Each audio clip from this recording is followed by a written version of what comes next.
ముంపు గ్రామాల నిర్వాసిత ప్రజల సమస్యల పరిష్కారం కోసం కాంగ్రెస్ పార్టీ ఆధ్వర్యంలో 2 రోజుల క్రితం కాంగ్రెస్ పార్టీ శాసనసభ పక్ష నేత బట్టి విక్రమార్క నేతృత్వంలో నిర్వహించిన ముఖాముఖి కార్యక్రమానికి టీఆర్ఎస్ ప్రభుత్వం స్పందించడం సంతోషకరంగా ఉందని, అది తమ పార్టీ సాధించిన విజయమని Congress party working president Ponnam Prabhakar అన్నారు.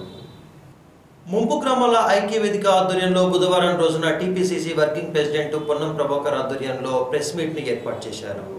వేములవాడ అర్బన్ మండల ముంపు గ్రామాల ప్రజలతో 2 రోజుల క్రితం కాంగ్రెస్ పార్టీ శాసనసభ పక్ష నేత బట్టి విక్రమార్క పొన్నం ప్రభాకర్ల ఆధ్వర్యంలో ముఖాముఖి కార్యక్రమాలను నిర్వహించగా 2 రోజుల వ్యవధిలోనే రాష్ట్ర ప్రణాళిక సంఘం ఉపాధ్యక్షులు వినోద్ కుమార్ ముంపు గ్రామాల ప్రజల సమస్యలను నెరవేరుస్తామని చెప్పడం సంతోషకరమే కాకుండా తమ పార్టీ సాధించిన గొప్ప విజయమని అన్నారు.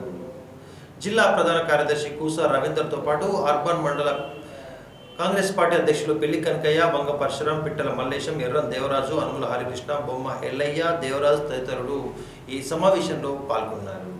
నాయకులనే కాకుండా ప్రతిపక్ష ముంపు గ్రామాల ఐక్యవేదిక నాయకులను పిలిచేడుండే పిలవకపోయినా పర్వాలేదు, మీరు 15 రోజులు చేస్తున్నందుకు ధన్యవాదాలు తెలియజేస్తూ ఈ డిసెంబర్ 31వ తారీఖు వరకు కాంగ్రెస్ పార్టీ కానీ ముంపు గ్రామాల ఐక్యవేదిక నాయకులు కానీ మౌనంగా ఉంటారు. మీరు సమస్యలు పరిష్కరించండి. ప్రధానంగా 18 సంవత్సరాల అమ్మాయిలకు అబ్బాయిలకు మీరు కటాఫ్ డేట్ 1/1/2015 పెట్టిర్రు. మరి నేటి వరకు కటాఫ్ డేట్ పెట్టి 2 లక్షలతో పాటు 5 లక్షలు ఇవ్వాలని చెప్పి కోరుతున్నాము. పెండింగ్ సమస్యలు పూర్తి చేయాలని కోరుతున్నాము. మరి అయ్యవై కింద 70,000 రూపాయలు అంటున్నారు. మరి మాకు అప్పుడే 70,000 రూపాయలు ఇచ్చినట్టుంటే ఇప్పటికి 70,000కి ఇంట్రెస్ట్ కలిపితే 5 లక్షలు అవుతుండే. మీరు అనంతగిరి రిజర్వాయర్కు 12,04,000 రూపాయలు ఇచ్చిర్రు. కొండపోచమ్మ రిజర్వాయర్కు 12,50,000 ఇచ్చిర్రు. రంగనాయక్ సార్కు 12,50,000 ఇచ్చిర్రు. మీరు సానుకూలంగా స్పందించి మాకు 5,04,000 రూపాయలు ఇవ్వాలని చెప్పి మేము కోరుతూ డిసెంబర్ 31 వరకు కాంగ్రెస్ పార్టీ కానీ ముంపు గ్రామాల నాయకులకు కానీ ఎలాంటి కార్యక్రమాలు చేయబోము తెలియజేస్తున్నాం. మొన్న సోమవారం 16వ తారీఖు నాడు జరిగినటువంటి కాంగ్రెస్ పార్టీ రాష్ట్ర నేతలతో ముఖాముఖి కార్యక్రమం మరి ముంపు గ్రామాల ప్రజలతో చేయడం జరిగినది. అట్టి కార్యక్రమానికి మంచి స్పందన వచ్చి మరి తెల్లవారే ప్రభుత్వ ప్రతినిధిగా విచ్చేసినటువంటి planning commission chairman Vinod Kumar గారు వచ్చి మరి కలెక్టర్ గారితో సుదీర్ఘంగా 3 గంటలు చర్చించి మరి వారి టీఆర్ఎస్కు సంబంధించిన సర్పంచులను కానీ జడ్పీటీ చైర్మన్ కానీ వారితో మాట్లాడడం జరిగినదని చెప్పి మేము మీడియా ద్వారా తెలుసుకోవడం జరిగినది.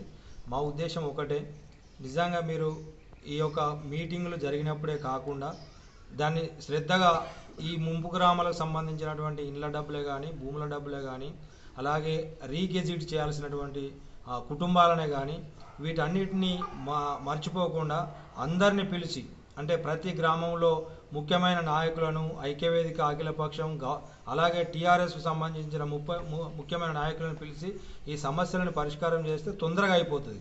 అయినా పర్వాలేదు, మీరు సానుకూలంగా స్పందించినందుకు మా తరపున కృతజ్ఞతలు తెలియజేస్తూ వెంటనే పరిష్కారం చేయాల్సినటువంటి కార్యక్రమాలు ఏదైతుందో మీరు ఒక విషయం చెప్పినారు, ఫైళ్ళు దొరుకుతలేవు అనేటువంటి మాట ఏదైతే మీరు అంటున్నారో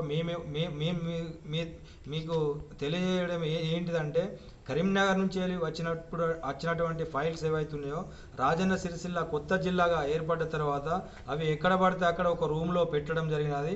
దాని తర్వాత వచ్చేసి మళ్ళీ పేమెంట్ అనేది జరగకుండా ఇబ్బందుల పాలైపోయి ఒక అధికారి వలన ఇలాంటి కార్యక్రమాలు ఆగిపోయినాయి. కాబట్టి ఇప్పటికి మొన్న స్పెషల్గా కలెక్టర్ గారు డీటీలను వేసి 1 నెల రోజులు వాటిని సర్ది పెట్టినారు. ఫైల్ ఎటుపోలేదు, కంప్యూటర్లో ఉంది, ఫైల్లో ఉంది. కేవలం ఇళ్ళకు సంబంధించినటువంటి డబ్బులు ఏదైతే గెజిట్ ఉన్నాయో అవి గెజిట్ చేయండి.